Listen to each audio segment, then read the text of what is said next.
अस्सलाम वालेकुम एवरीवन, क्या हाल है जी। तो मैं शलजम बनाने लगी थी। मैंने सोचा ये दिन के लंच में बनाया था, तो मैंने सोचा आपके साथ रेसिपी शेयर कर दूँ। ये देखिए, जो जिनको अच्छा पता है गोंगलू जड़े गोंगलू होने ना किसी ने पसंद नहीं है, सही है। किसी ने घर पकने अच्छा टिंडे हो गए या गोंगलू हो गए, और किसी ने घर पसंद होने ना जेड़े पसंद होने ना खा गए, जिन्हें नहीं पसंद है वो की कर सन।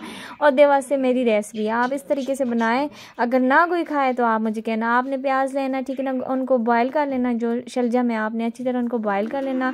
उसमें से जो उनकी खुशबू है, उनकी स्मेल है, उसको रिमूव कर देना, पानी को बिल्कुल ख़त्म कर देना। और इतने में आपके गोंगलू हैं, जो शलजम है, वो भी गल जाएगी, यानी कि पक जाएगी।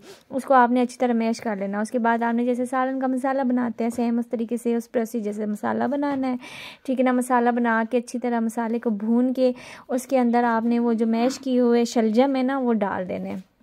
अच्छा, जब आप शलजम डालेंगे और उसको क्योंकि इसमें हल्का फुल्का जो आप मैश करते हैं, हाथ से मैश करेंगे चम्मच से, तो इसमें वो पानी होता है, तो वो जो ना पानी को खुश्क करने के लिए आप रख दें। ये मेरी थोड़ा सा वीडियो आगे पीछे हो गई थी, तो यहाँ पे जो ना मतलब आप इसको ढाँप के रख दें। फिर ये देखिए अच्छी तरह बुनाई कर लें। इतनी बुनाई कर लेना कि जब इसको बुनाई करेंगे ना, ये बिल्कुल ऐसा हो जाता है कि जैसे कोई अच्छा सा मसाला बना हुआ है, बिल्कुल पता ही नहीं चलता शलजम बनी हुई है या नहीं बनी।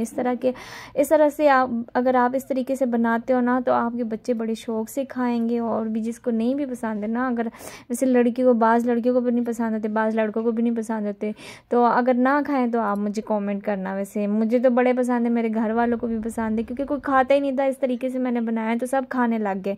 तो मैंने कहा आप सबसे भी शेयर कर लूँ। तो आपको कैसी लगी है मेरी ये रेसिपी, मेरी ये डिश। अच्छा, उसके बाद मैंने पता है क्या, अच्छा कमेंट करें। और सबसे पहले थैंक यू सो मच जिन्होंने मेरा चैनल सब्सक्राइब किया और वीडियो जो ना वॉच की। अल्लाह पाक उनके चैनल को ग्रो करे और उनकी दुआएं कबूल करे, आमीन सुम्मा आमीन। सबको खुश रखे, आबाद रखे। उसके बाद मैंने रोटी बनाई है। अच्छा, ये जो हल्का फुल्का घी लगा के रोटियां बना रही हूँ ना, ये मैं अपने लिए और बहनों के लिए शलजम के साथ मज़ा करती है बनाई हैं। और बाकी खुश के रोटियाँ बाबा के साथ। ये देखे फाइनल लोग आ जाएँ, किस किस ने खाना है। मैं तो खाने लगी हूँ खाना, ठीक है ना। ये बीट आप सबके लिए। अल्लाह हाफिज़, दुआ में याद रखिएगा और सब्सक्राइब कीजिएगा। अल्लाह हाफिज़, टेक केयर।